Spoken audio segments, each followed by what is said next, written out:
Se amanhã surgirem 2 horas livres inesperadas, você começa? Ou inventa outra ocupação? Porque se o problema fosse realmente tempo, qualquer folga resolveria. Um feriado mudaria sua trajetória. Uma semana mais leve destravaria o que você adia há anos. Mas isso nunca acontece. O tempo aparece, você diz que não tem tempo, essa frase virou automática. Ela aparece sempre que algo importante é adiado, sempre que uma decisão é empurrada, sempre que um projeto continua sendo apenas uma intenção. Eu faria, mas não tenho tempo. A explicação parece racional. O dia tem 24 horas, o trabalho ocupa a maior parte. Há responsabilidades, há compromissos, há cansaço acumulado, há problemas inesperados, há contas, há tarefas que nunca terminam. O tempo parece comprimido. A crença central é simples. Se eu tivesse mais tempo, eu faria. Se minha agenda fosse menos cheia, eu começaria. Se minha rotina fosse mais leve, eu avançaria. Não é falta de capacidade, não é falta de interesse, é falta de tempo. E essa explicação tem uma vantagem poderosa. Ela não acusa você. Ela desloca o problema para algo externo, algo que ninguém controla completamente. O mundo está acelerado, as demandas aumentaram, as exigências cresceram, o dia encolheu, e assim você permanece inocente. A lógica parece sólida.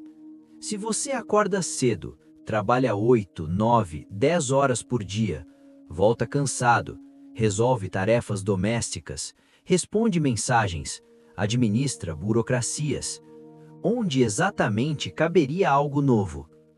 Onde encaixar um projeto paralelo? Onde inserir estudo consistente? Onde incluir treino regular? Onde colocar uma mudança real? A conta não fecha. Pessoas inteligentes acreditam nessa explicação porque ela coincide com a experiência diária. Você realmente sente que o tempo não é suficiente. Você realmente termina o dia esgotado. Você olha para a sua agenda e ela está cheia. Você olha para o relógio e ele parece acelerar. Além disso, há comparação constante. Você vê pessoas produzindo mais e conclui que devem ter circunstâncias melhores. Talvez menos responsabilidades, talvez mais apoio, talvez tenham começado antes, talvez tenham uma estrutura diferente. Isso reforça a narrativa. No seu caso, o limitador é o tempo. Existe ainda o argumento aparentemente justo. Todos têm 24 horas, mas nem todos têm as mesmas condições. Então não é disciplina, não é prioridade, é contexto, é carga, é excesso. E como essa explicação não ameaça sua identidade, ela é confortável. Se não há tempo, não há escolha. Se não há escolha, não há culpa. Agora observe algo simples. Se o problema fosse exclusivamente tempo, qualquer intervalo extra resolveria. Um feriado bastaria. Uma semana menos caótica seria suficiente. Um período mais leve finalmente permitiria começar. Mas o que acontece quando surge uma brecha inesperada? Ela raramente se transforma naquilo que você dizia querer. Ela é absorvida por distrações, por consumo passivo, por tarefas secundárias, por atividades que não exigem exposição. O tempo aparece, a decisão não. E isso começa a revelar uma contradição.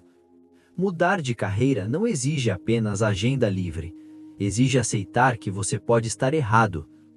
Treinar não exige apenas 40 minutos, exige suportar o desconforto inicial.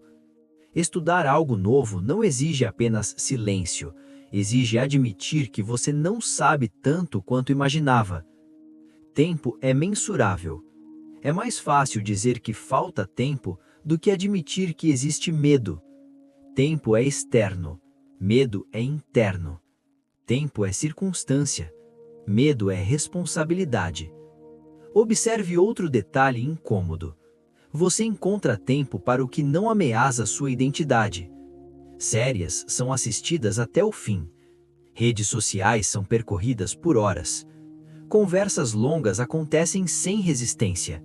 Não porque o dia tenha mais horas, mas porque essas atividades não colocam sua competência em risco. O problema começa a mudar de forma. Talvez não seja a ausência de horas. Talvez seja a ausência de disposição para atravessar o desconforto que certas decisões exigem. Seu cérebro não aceita essa hipótese facilmente. Se você admite que não é falta de tempo, mas falta de coragem, a narrativa muda completamente. Agora a estagnação não é consequência de agenda cheia. E isso ameaça sua autoimagem de pessoa responsável, esforçada e sobrecarregada. Então surgem justificativas. Eu estou realmente exausto. Esse não é o momento certo. Quando as coisas se estabilizarem, eu começo. Preciso estar 100% preparado. Nenhuma dessas frases é completamente falsa. Você pode estar exausto. O momento pode não ser ideal. Preparação tem valor. Mas todas funcionam como escudo. Agir antes de se sentir pronto implica aceitar a possibilidade de fracassar de forma visível. E fracassar visivelmente é mais ameaçador do que adiar indefinidamente. Existe também a racionalização moral. Você diz que está priorizando a família, que precisa descansar, que está cuidando da saúde mental. E muitas vezes isso é legítimo.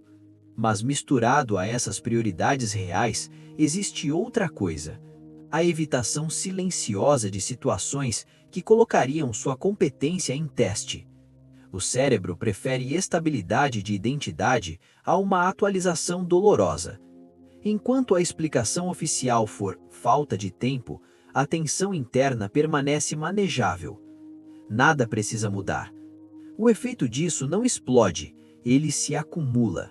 Você continua ocupado, continua justificando, continua dizendo que agora não é possível, mas que no futuro será. O futuro se desloca lentamente para frente, sempre um pouco além do alcance.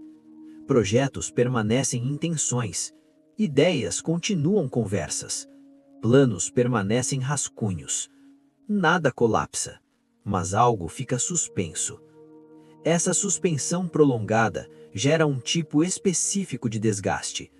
Não é apenas cansaço físico, é o peso psicológico de versões não iniciadas de você mesmo. É a sensação recorrente de que algo poderia estar acontecendo e não está. Com o tempo, a narrativa interna endurece. Você começa a se definir como alguém que gostaria, mas não consegue. Essa identidade parece permanente, não porque faltou tempo em um dia específico, mas porque repetidamente a decisão de não atravessar o desconforto foi tomada, e toda vez a justificativa foi a mesma: falta de tempo. Talvez você realmente esteja ocupado. Talvez suas responsabilidades sejam legítimas. Talvez sua agenda esteja cheia. Mas a pergunta permanece: se amanhã surgirem 2 horas livres inesperadas, você começa aquilo que diz querer fazer? Ou encontra outra forma de ocupá-las? Enquanto a resposta automática for "quando eu tiver tempo", nada precisa mudar agora.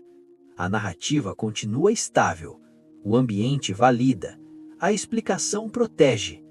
Mas se em algum momento silencioso surgir a suspeita de que o tempo não é o verdadeiro obstáculo, a estrutura começa a rachar. E quando essa rachadura aparece, a frase "estou sem tempo" deixa de soar neutra. Ela começa a parecer outra coisa. Não falta de horas. E essa conclusão não resolve nada. Ela apenas remove a desculpa.